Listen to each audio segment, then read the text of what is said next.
नमस्कार दोस्तों, स्वागत है आपका सानिध्यम परिवार में। मैं आपका अपना सीएस चौधरी आपके बीच। मित्रों, आज मैं आपके लिए लेकर के आया हूं शिक्षण की जो विधाएं हैं, गद्य पद्य व्याकरण नाटक अनुवाद आदि, उन सभी के उद्देश्य, उन सभी की प्रमुख शिक्षण विधियां और पाठ योजना का प्रमुख सोपान कौन कौन से होते हैं, तो इन सबको शॉर्ट या संक्षिप्त रूप में आज की क्लास में हम समझेंगे। तो जुड़ जाइए, आगे क्लास शुरू करते हैं। उससे पहले चैनल को सब्सक्राइब, क्लास को लाइक और शेयर कर दीजिए। बहुत ही उपयोगी, यानी कम से कम समय में आपको ज्यादा से ज्यादा गागर में सागर भरने का प्रयास मैंने आज किया है, जिससे आपके इस तरीके के प्रश्न गलत नहीं हो। उससे पहले याद रखना है, सानिध्यम संस्कृत व्याकरण, जैसा कि आप सब जानते हैं, प्रत्येक परीक्षा, चाहे फर्स्ट ग्रेड हो, सेकंड ग्रेड है, थर्ड ग्रेड है, रीट है, चाहे state, C TET, S TET, MP TET, UP TET, किसी भी स्टेट की कोई भी परीक्षा, व्याकरण का सरलतम और सबसे प्यारा रूप आपको कहां मिलेगा? सानिध्यम संस्कृत व्याकरण में मिलेगा। चलिए मित्रों, बिना समय गंवाए शुरू कर रहे हैं। क्या आज का हमारा प्यारा सा टॉपिक शिक्षण उद्देश्य। टॉपिक क्या है भैया? आज का हमारा टॉपिक है शिक्षण उद्देश्य। सबसे पहले बात करेंगे कौन सा शिक्षण है, उसका प्रमुख उद्देश्य क्या है, उसकी श्रेष्ठ विधि कौन सी है, और श्रेष्ठ विधि के साथ साथ में उसका प्रमुख सोपान कौन सा है। इन सब की चर्चा आज हम यहां करने वाले हैं। चलिए, सबसे पहले बात करते हैं किसकी? गद्य शिक्षण की। सबसे पहले बात करते हैं गद्य शिक्षण की। कौन सा शिक्षण? गद्य शिक्षण। सीधी बात करेंगे, मुख्य उद्देश्य क्या होता है? मुख्य उद्देश्य होता है गद्य शिक्षण का ग्रहणम अभिव्यक्तिश्च। ग्रहणम अभिव्यक्तिश्च, यानी ग्रहण करना और अभिव्यक्ति करना किसका उद्देश्य है? गद्य शिक्षण का प्रमुख उद्देश्य होता है। श्रेष्ठ विधि कौन सी है भैया? गद्य शिक्षण की श्रेष्ठ विधि के रूप में दो विधियों को लेकर के चलेंगे।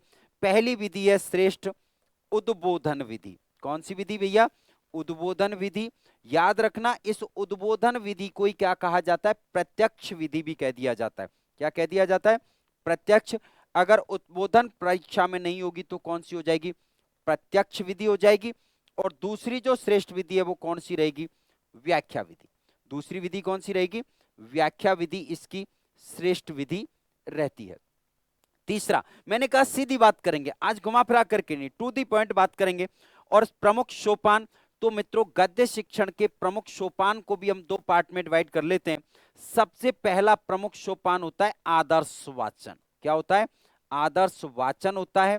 और जैसा कि हम जानते हैं, ये आदर्श वाचन किसके द्वारा किया जाता है? शिक्षक के द्वारा प्रस्तुत किया जाता है। और दूसरा जो प्रमुख सोपान है वो होता है भैया काठिन्य निवारण। क्या होता है? काठिन्य निवारण। ये दोनों इसके प्रमुख सोपान हैं। लेकिन यहां याद रखना है, काठिन्य निवारण को क्यों याद रखना है? क्योंकि काठिन्य निवारण को गद्य शिक्षण की आत्मा कहा जाता है। क्या कहा जाता है? गद्य शिक्षण की आत्मा कहा जाता है। किसको कहा जाता है? काठिन्य निवारण को। तो मित्रों, गद्य शिक्षण से जुड़े हुए सीधे प्रश्न, जो आगे एक एक विधि तो आप अलग से पढ़ते ही हो, लेकिन आज तो हम सीधी बात कर रहे हैं। गद्य शिक्षण का प्रमुख उद्देश्य ग्रहणम अव्यक्तिश्च, श्रेष्ठ विधि उद्बोधन विधि, जिसे प्रत्यक्ष विधि कहते हैं, प्रत्यक्ष क्रिया वस्तु दर्शन आदि के द्वारा शिक्षण कराया जाता है। या फिर व्याख्या विधि, जहां व्याख्या के द्वारा एक एक शब्द का अर्थ स्पष्ट किया जाता है और कई प्रविधियों का वहां पर प्रयोग भी किया जाता है। स्पष्टीकरण विधि है, कथन विधि है, प्रवचन विधि आदि है, इनका प्रयोग किया जाता है। प्रमुख सोपान आदर्श वाचन किसके द्वारा किया जाता है? शिक्षक के द्वारा। किसके द्वारा किया जाता है? शिक्षक द्वारा किया जाता है।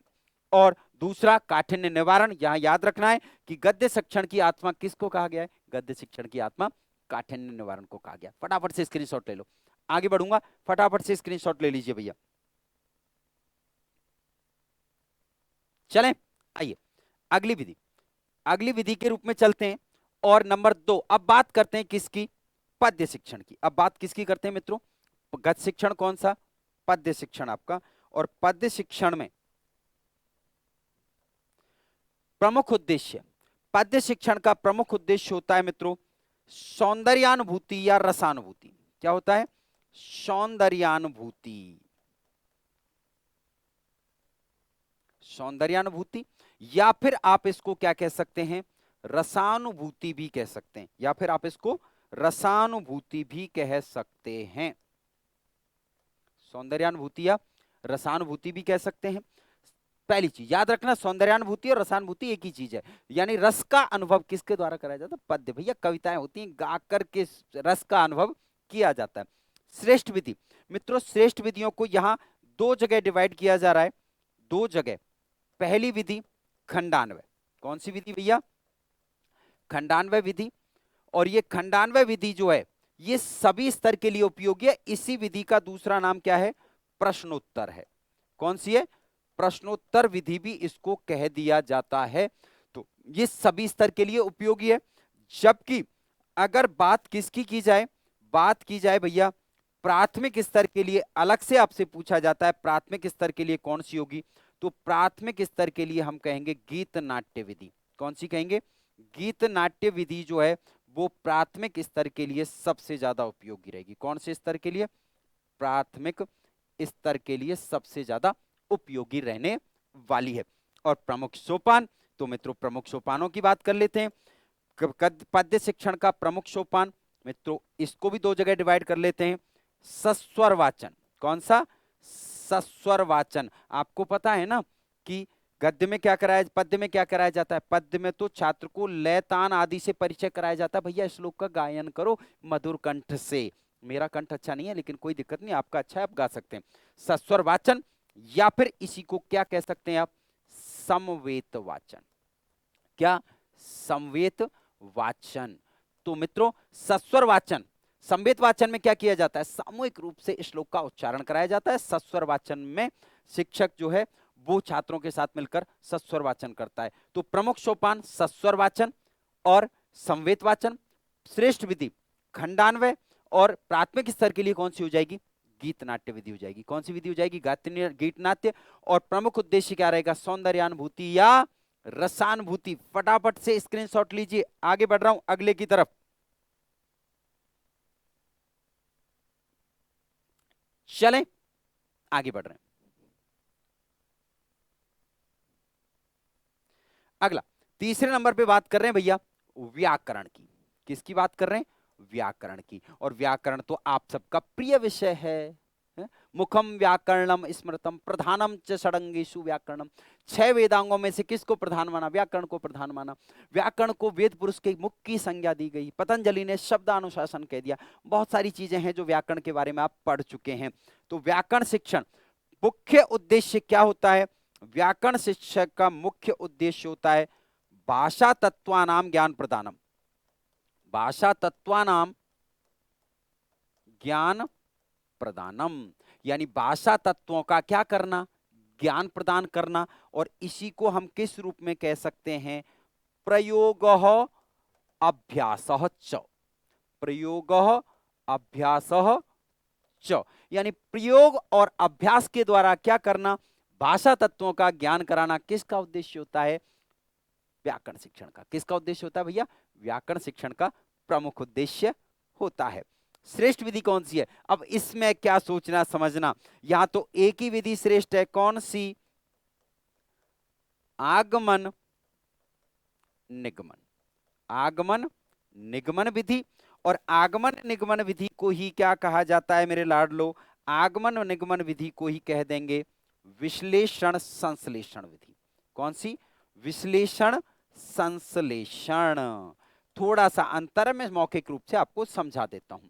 व्याकरण शिक्षण की अगर एक विधि आपसे पूछी जाए कि श्रेष्ठ कौन सी है, डेफिनेटली कौन सी है, आगमन है, निश्चित है।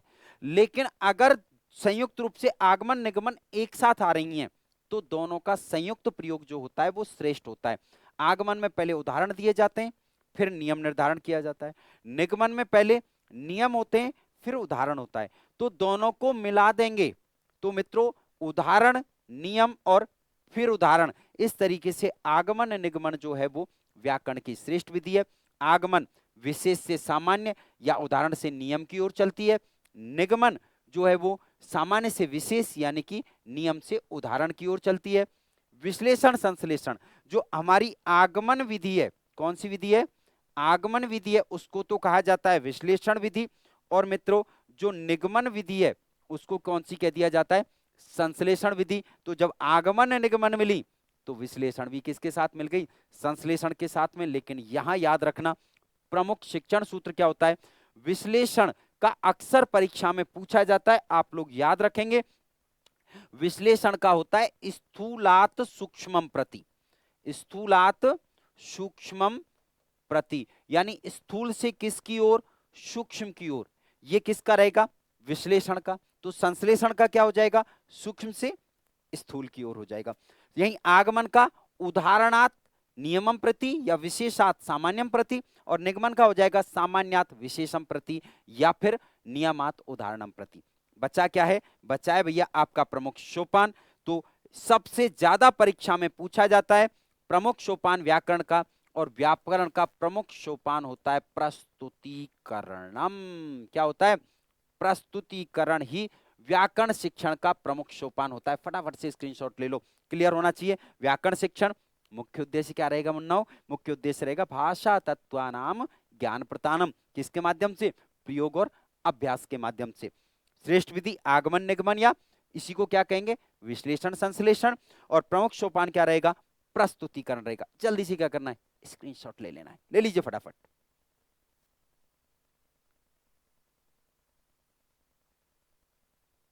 चलें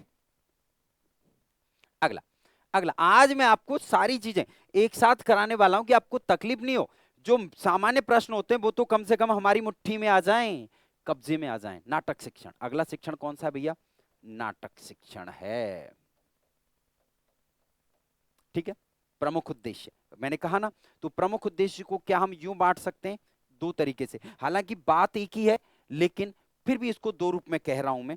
कौन कौन सा उद्देश्य होता है भैया, सच्चरित्र निर्माणम, सच्चरित्र निर्माणम, यानी अच्छे चरित्र का क्या करना है भैया, अच्छे चरित्र का निर्माण करना है। और इसीलिए इसको क्या कह दिया जाता है, इसीलिए इसको संस्कार शिक्षण भी कह दिया जाता है। क्या करना, संस्कार शिक्षण भी कह दिया जाता है। तो ये अलग नहीं है, बल्कि सच्चरण निर्माण को ही हम क्या करें, संस्कार शिक्षण करें।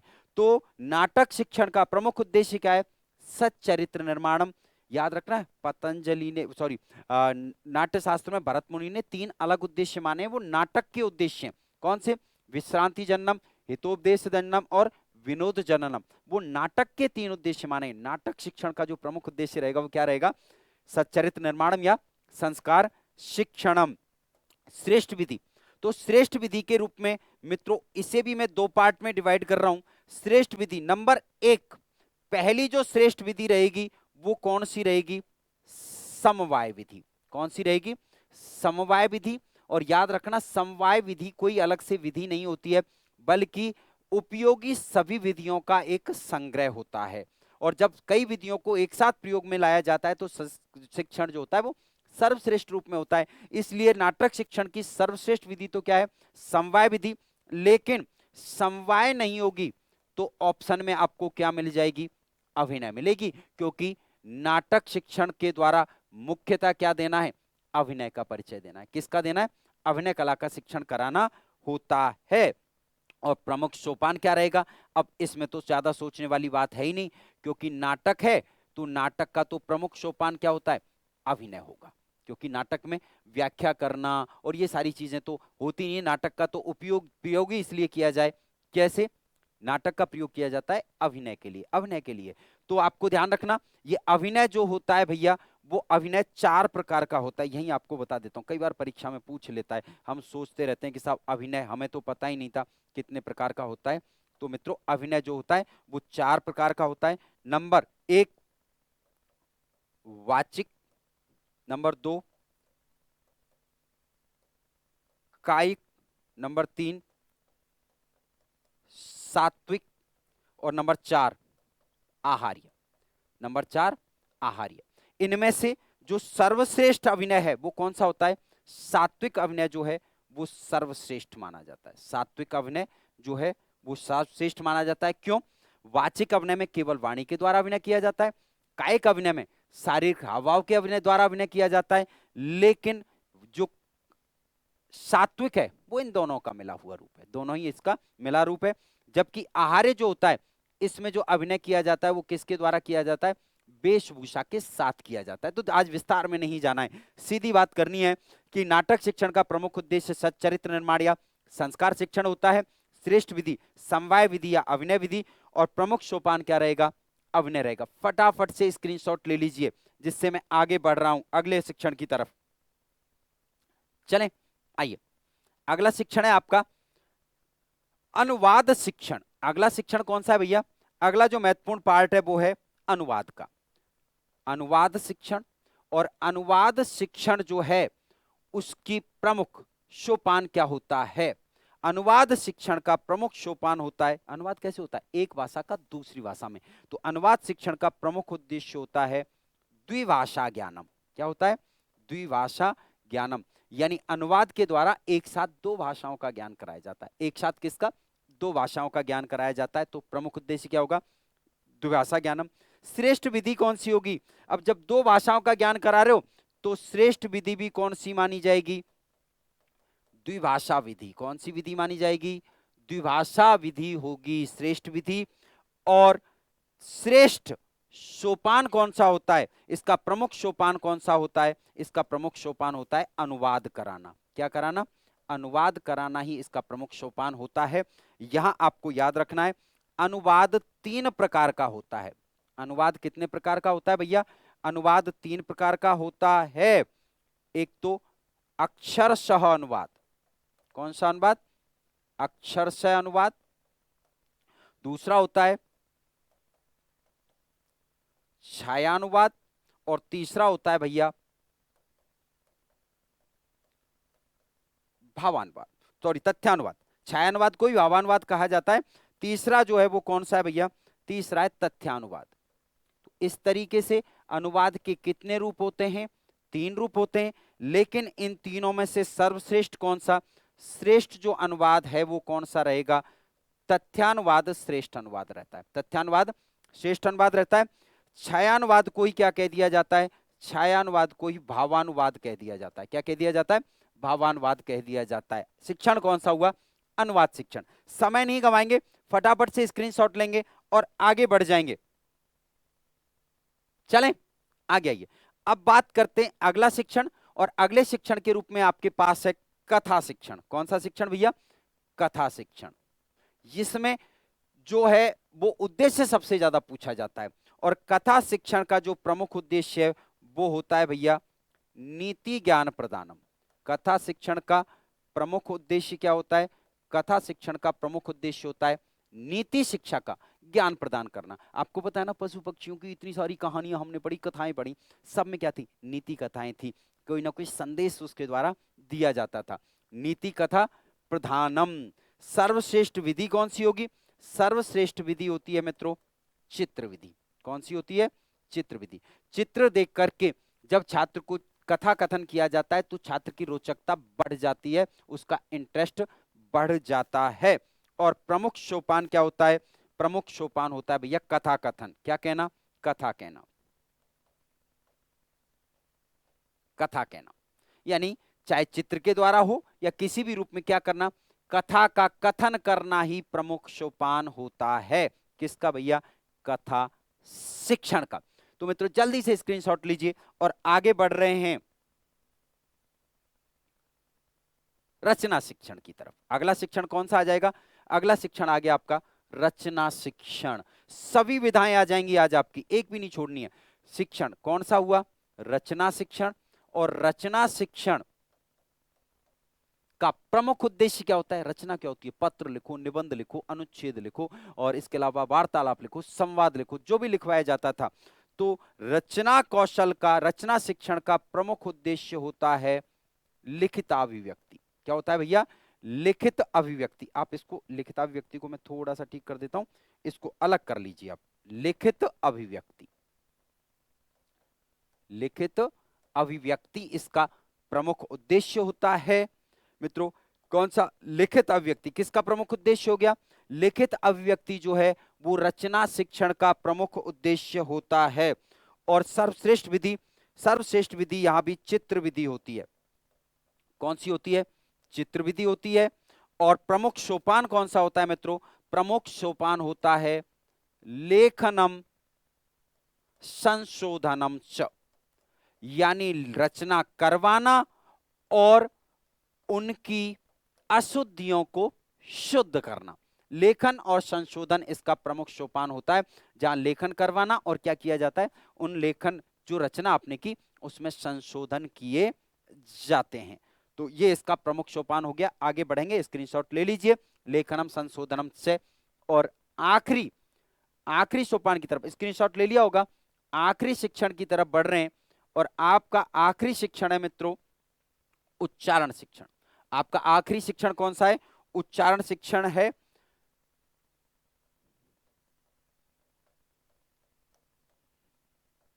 उच्चारण शिक्षण, उच्चारण शिक्षण की बात कर रहे हैं। प्रमुख उद्देश्य क्या है? अब आपको पता है कि यहां भी उच्चारण के द्वारा अभिव्यक्ति होती है, लेकिन वो लिखित नहीं होती, मौखिक अभिव्यक्ति हो जाती है। तो प्रमुख उद्देश्य क्या हो जाएगा?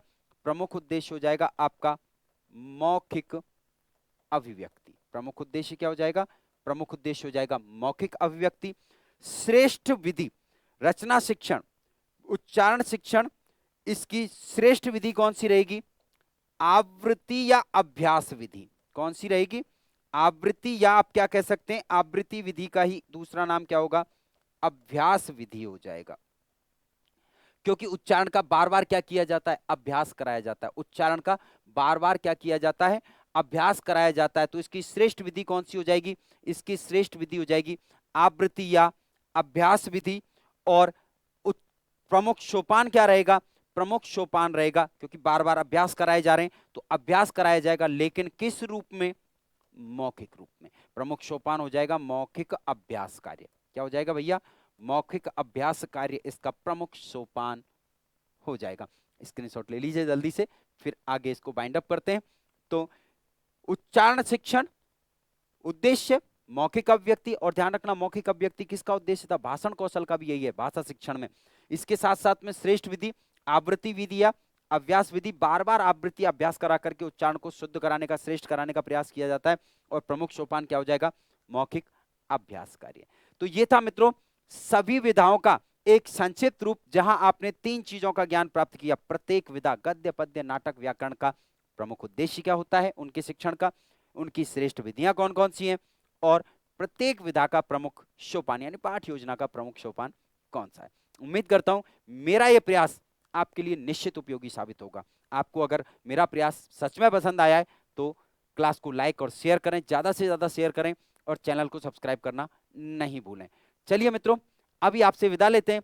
अगली क्लास में फिर इसी तरीके से एक शानदार ट्रिक के साथ में आपसे मुलाकात होगी। तब तक स्वस्थ रहें, सुरक्षित रहें और अपना ख्याल रखें। धन्यवाद।